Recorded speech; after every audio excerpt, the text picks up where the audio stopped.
അപ്പൊ എല്ലാവർക്കും പുതിയൊരു വീഡിയോയിലേക്ക് സ്വാഗതം. ഞങ്ങളിപ്പോൾ ഉള്ളത് മംഗലം ഡാമില്.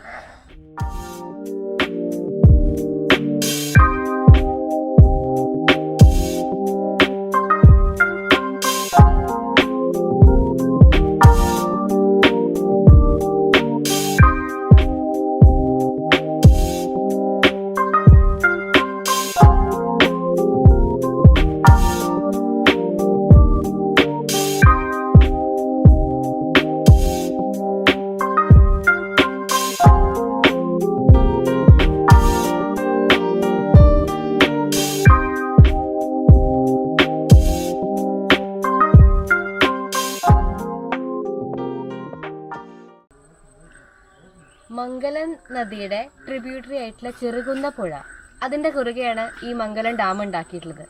ഈ സ്ഥലത്തിന്റെ പേരും മംഗലം ഡാം തന്നെയാണ്. അതൊരു പ്രത്യേകത ഉള്ളൊരു കാര്യമായിട്ടില്ലേ. ഒരു ഡാമിന്റെ പേര് തന്നെയാണ് ആ സ്ഥലത്തിനുള്ളത്. പാലക്കാട് ജില്ലയിലെ വണ്ടഴി ഗ്രാമപഞ്ചായത്തിലാണ് ഈ മംഗലം ഡാം ഉള്ളത്.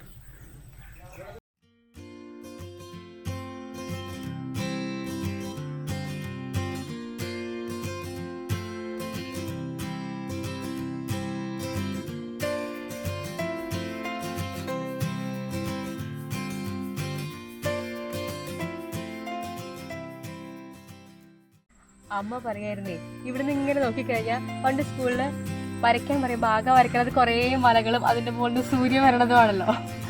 വരയ്ക്കറിയാത്തവർക്ക് എന്റെ പോലുള്ളവർക്ക് അതുപോലെ ഉണ്ട്. നോക്കിക്കഴിഞ്ഞാൽ ശരിക്കും ഒരു ഫോട്ടോ കാണുന്ന പോലെ, ഒരു ചിത്രം വരച്ച പോലെ ഇങ്ങനെ സ്റ്റെപ്പായിട്ട് വളനിരകള്.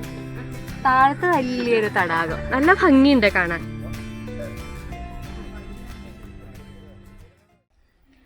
ഈ കഴിഞ്ഞ 22-ാം തീയതി കുറേ വിനോദസഞ്ചാര കേന്ദ്രങ്ങളുടെ റിനോവേഷൻ കഴിഞ്ഞിട്ട് ഉദ്ഘാടനം നിർവഹിച്ചു നമ്മുടെ മുഖ്യമന്ത്രി പിണറായി വിജയൻ. മംഗലം ഡാമും അതിൽ പെട്ടിരുന്നു.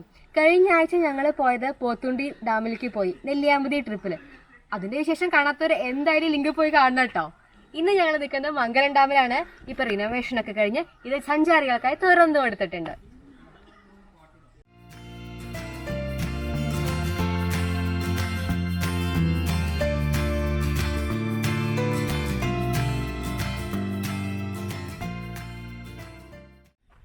മംഗലം ഡാമിൽ ഫിഷിംഗ് ഉണ്ട്.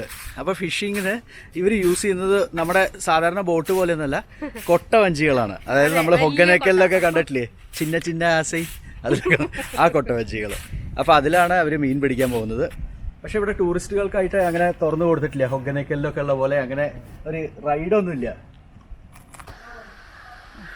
ഞങ്ങളെല്ലാവരും കൂടി മംഗലം ഡാമിലേക്ക് വന്നിട്ടുള്ളത്. ഒരാളെ വരുന്നുണ്ടാവും അമ്മ, പിന്നെ വല്യമ്മ, വല്യച്ഛൻ, നവനേട്ടൻ. നവനേട്ടൻ ഇതിനു മുമ്പ് വന്നിട്ടുണ്ടോ? ഞാനില്ല, ഇങ്ങോട്ട് വന്നിട്ടില്ല. നെല്ലിയാമ്പതി പോയിണ്ട്, പോത്തുണ്ടി ഡാം പോയിണ്ട്.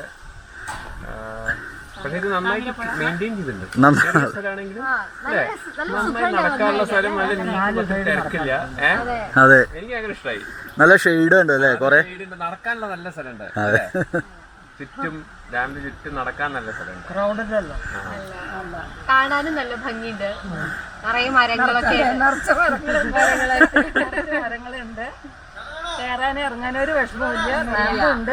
സുന്ദരമായ സ്ഥലം. അതെ, കുറച്ചുകൂടി ഗാർഡൻ ആവാം. ഗാർഡൻ കുറച്ചുകൂടി അഭിപ്രായം, ഗാർഡൻ കുറച്ചുകൂടി കേൾപ്പാവാണ്. ഇതിപ്പോ തെക്കും വടക്കും ഒന്നും നോക്കാനില്ല, നേരെ നടന്നു.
നല്ല ഇങ്ങനെ പ്ലാറ്റ്ഫോം ഉണ്ട് ഡാൻസ് കളിക്കാൻ. പിന്നെ ഓഡിയൻസ് ഇരിക്കാനുള്ള സ്ഥലമുണ്ട്. തടാകത്തിലേക്ക് നോക്കിയിട്ട് ഇങ്ങനെ എടുക്കാൻ അതെ ആസ്വദിക്കാനുള്ള സ്ഥലമുണ്ട്. ഇവിടെ എത്ര ആൾക്കാർ വന്നു കഴിഞ്ഞാലും സുഖമായിട്ട് റിസർവോയറിന്റെ കംപ്ലീറ്റ് കവർ ചെയ്യാം. അതാണ് നടന്ന് കവർ ചെയ്യാം. ഡാം സത്യം പറഞ്ഞാൽ നമ്മുടെ മലമ്പുഴയിലൊക്കെ കാണുന്ന പോലെ അല്ലെങ്കിൽ ബീച്ചിലൊന്നും കാണുന്ന പോലെ അത്ര വലുതല്ല. ഡാമിന്റെ മുകളിൽ കൂടെ നടക്കാൻ അത്ര വലുതല്ല. പക്ഷെ ഈ റിസർവോയറിന്റെ ഒരുവിധം 4 പുറത്തു കൂടി 4 പുറണ്ടോ അറിയില്ല, എന്നാലും കുറേ സ്ഥലത്ത് കൂടെ ഇങ്ങനെ നടക്കാണ്ടാക്കിയിട്ടുണ്ട്. എത്ര ദൂരമായിപ്പോ ഞങ്ങൾ നടക്കണമെന്ന് അറിയോ? അപ്പൊ ഇവിടുന്ന് ശരിക്കും റിസർവോയർ മുഴുവനെ പല ഭാഗങ്ങളിൽ നിന്നും റിസർവോയറിലേക്കുള്ള ഒരു വ്യൂ കിട്ടും. കുറെ കുഞ്ഞു ദ്വീപുകളായിട്ട് അതിന്റെ അപ്പുറത്ത് നിറയെ സഹ്യറുന്നത് പശ്ചിമഘട്ടത്തിന്റെ കുറെ ഭാഗങ്ങളായിട്ടുള്ള നല്ല ഭംഗിയുള്ള ഒരു സ്ഥലം. അങ്ങനെ അവസാനം ഈ ഡാമിന്റെ എൻഡ് എത്തി. അതെ ഏകദേശം നമ്മൾ നടന്ന് അല്ലേ 1.5 കിലോമീറ്റർ നടന്ന് ഇതാ അവിടെയാണ് എൻട്രി, അതിന്റെ എൻഡ്. അത് കാണിക്കൂ അവിടെ ആ സൈഡില്. എത്തി. ജില്ലയിലെ ഏറ്റവും ശ്രദ്ധിക്കപ്പെടുന്ന ഡാമാണ് മംഗൾ ഡാം. പ്രകൃതിയുടെ ഏറ്റവും വിശാലമായിട്ടുള്ള കാണാൻ അതാണ് പ്രകൃതിയായിട്ട് വളരെ മംഗൾ ഡാമിന്റെ പ്രത്യേകത പറയുന്നത് പ്രകൃതി ഭംഗിയാണ്. അപ്പൊ അത് ആസ്വദിക്കാൻ മനസ്സിൽ ഒരുപാട് പേർക്ക് ഏറ്റവും ഇഷ്ടപ്പെടുന്ന ഒരു ക്ലൈമറ്റ് ആയിരിക്കും മംഗൾ ഡാം എന്ന് പറയുന്നത്. ദിവസം പേര് എന്റെ ഒരു വിനീതാണ്. ഇവിടെ ഡാമത്തിന്റെ വീടില്ല, ജീവനക്കാരനാണ്. എന്തായാലും ഒരു വട്ടം കൂടി വരേണ്ടി വരും തോന്നുന്നുണ്ട്. ഇവിടുത്തെ ഈ അഡ്വഞ്ചറസ് സ്പോർട്സ് ഒക്കെ തുടങ്ങി കഴിഞ്ഞാൽ നമ്മുടെ കസിൻസിന്റെ പിള്ളേരെ എല്ലാവരെയും കൂടി കൂട്ടിയിട്ട് ഇവിടെ ഒന്ന് അടിച്ചു വിളിക്കാൻ വേണ്ടി ഒരു വട്ടം കൂടി വരണം.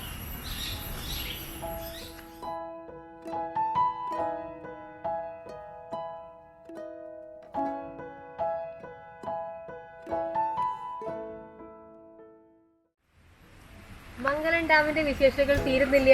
പക്ഷെ ഞങ്ങളുടെ ഇന്നത്തെ ദിവസം തീർന്നിരിക്കുന്നു. വൈകുന്നേരമായി, 6 മണിയായി, ഡാം അടയ്ക്കാറായി, ഞങ്ങൾ തിരിച്ചു പോയി. അപ്പൊ മറ്റൊരു വീഡിയോ ആയിട്ട് മറ്റൊരു ദിവസം വീണ്ടും കാണാം. ബൈ.